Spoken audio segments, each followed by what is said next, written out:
Sekarang berapa rata-rata? 57%. Tinggi amat. Fir'aun loh, gitu. Ngomongnya belak-belakan, bahkan kayak nggak ada filter. Saya hanya bertanggung jawab ke RI1, yang lain saya nggak peduli. Ceplas-ceplos, belak-belakan, pedes, itu jadi ciri khasnya dia. Bapak pernah menyesal nggak dengan pernyataan-pernyataan koboi Bapak? Pernyataan koboi itu emang pernyataan saya seperti itu. Anda aja nggak pernah dengar. Jadi nggak pernah menyesal tuh Pak? Kalau kemarin-kemarin sempat dibully sama netizen, biarin aja. Biarin aja, nggak apa-apa itu. Kan itu dibully juga menunjang popularitas kan? Orang dibully, begitu baliknya cepat jadinya. Tapi apa yang sekarang? Kasir harus dipegang bapak ya, Pak. Kalau dipegang mama repot ya, Pak. Pas saya nggak komen klik.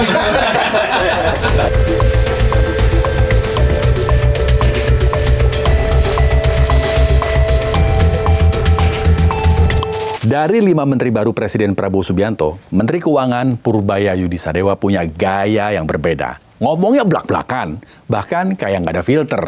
Dia tegas bilang, nilai cukai rokok Indonesia kayak Fir'aun. Saya tanya kan, cukai rokok gimana? Sekarang berapa rata-rata? 57%. Tinggi amat. Fir'aun loh, gitu.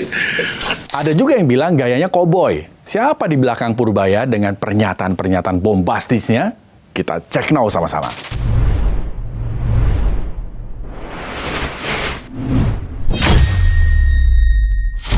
Soal cukai rokok, ini harus diakui, Purbaya punya pandangan berbeda dengan Menteri Keuangan sebelumnya. Beberapa tahun terakhir, keuntungan pabrik-pabrik rokok itu terus menurun.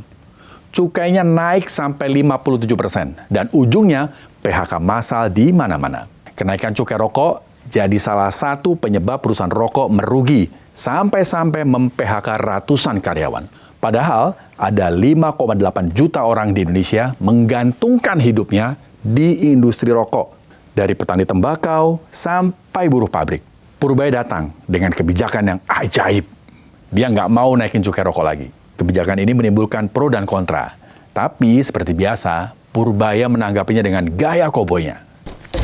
Dia suruh kalau dia bisa menciptakan kalau dia bisa menciptakan lapangan kerja sebanyak yang terjadi pengangguran gara-gara industri yang mati, boleh kita ubah kebijakan. Cuma kalau dia nggak bisa, jangan ngomong aja. Setuju, Pak. Karena banyak keluarga yang nyari makan di sini. Jangan matiin satu industri kalau memang belum nyiapin industri penggantinya.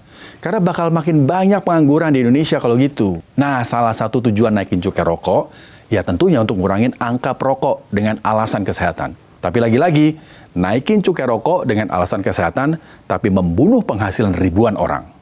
Kenapa rokok ilegal marah? Karena cukai rokoknya mahal. Karena cukainya rokoknya mahal, maka rokok ilegal marah. Orang memilih rokok yang lebih murah. Nah, kemudian saya punya pendapat bahwa saya minta tidak ada lagi kenaikan cukai rokok. Bener juga kata Bapak Aing, rokok ilegal jadi merajalela karena harganya lebih murah. Data per Juni 2025 dari Bea Cukai, barang-barang ilegal yang disita nilainya 3,9 triliun rupiah. Dan 61%-nya adalah rokok ilegal. Ini bukan angka yang kecil loh. Makanya Purbaya langsung kasih ultimatum buat marketplace yang masih jual rokok ilegal. Kan kemarin saya ngomong tentang cukai rokok itu ya. Kami sudah panggil tuh marketplace seperti apa?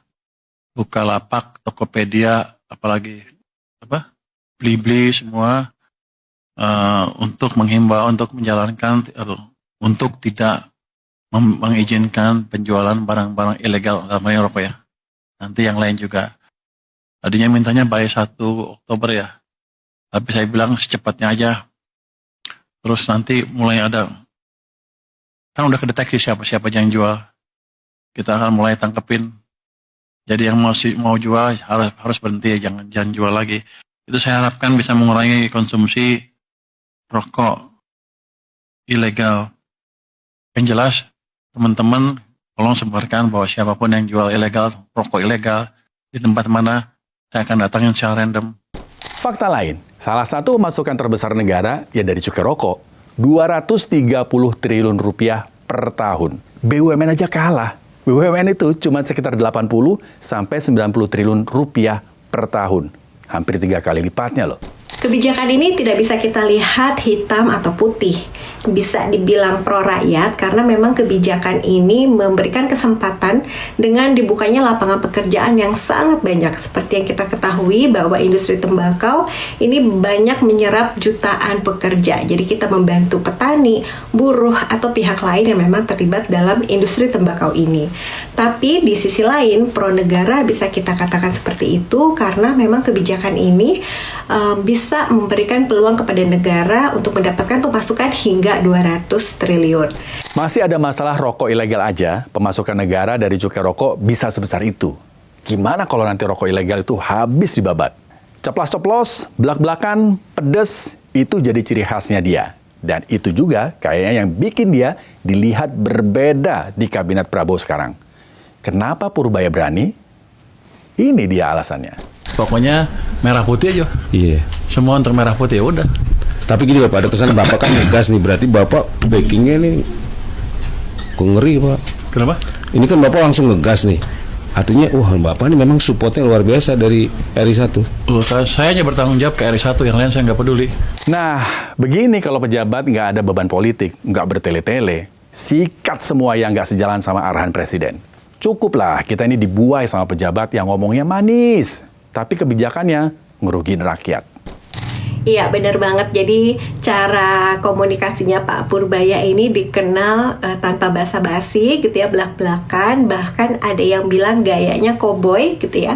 Tapi jangan salah bahwa kebijakan yang beliau buat ini sudah berdasarkan perhitungan fiskal dan stabilitas jangka pendek. Jadi meskipun gaya komunikasinya keras, tapi tetap terukur. Menteri baru Prabowo yang dirasa memahami psikologis rakyat, ya Pak Purbaya. Tapi kita masih harus lihat nih kerja-kerja Menkyu baru ini. Belum cukup untuk pembuktiannya. Kita jaga dan kita pantau semua kerja menteri. Yang nggak pro rakyat, kita keramasin bareng-bareng. Nah kira-kira menurut kalian nih, kalau ada reshuffle kabinet lagi, kira-kira siapa menteri yang cocok buat diganti? Demikian Cek No kali ini. Jangan lupa kasih pendapat di kolom komentar. Buat yang mau ngasih ide, tema apa yang harus kita bahas next episode, silakan juga kasih pendapatnya. Saya Rizky Hasan, tetap kritis, tetap waras, merdeka. Ke depan kita akan bersihkan aparat pajak maupun bea cukai dari praktek-praktek yang mungkin kurang baik. Saya nggak akan lihat ke belakang, tapi kalau dari sini ke depan masih ada yang macam-macam lagi, saya akan berhentikan juga. Untuk BLBI, Satgas BLBI, nanti saya masih dalam proses. Nanti saya lihat seperti apa ininya. Tapi saya sih ngelihatnya kelamaan. Hasilnya nggak banyak-banyak amat. Cuman bikin ribut aja. Income-nya nggak banyak-banyak amat. Daripada bikin noise. Mungkin akan kita akhiri Satgas itu. Tapi akan saya akses lagi terakhir sebelum kita ambil langkah itu. Kasih harus dipegang bapak ya Pak, kalau dipegang mama repot ya Pak. Saya nggak komen. Makasih banget ya sudah menyimak Cek Now. Kamu pengen kita bahas apa lagi? Silahkan tulis di kolom komentar. Dan jangan lupa like, subscribe, dan share supaya nggak ketinggalan informasi-informasi menarik lainnya di YouTube Official iNews. Saya Rizky Hasan, terima kasih dan sampai jumpa.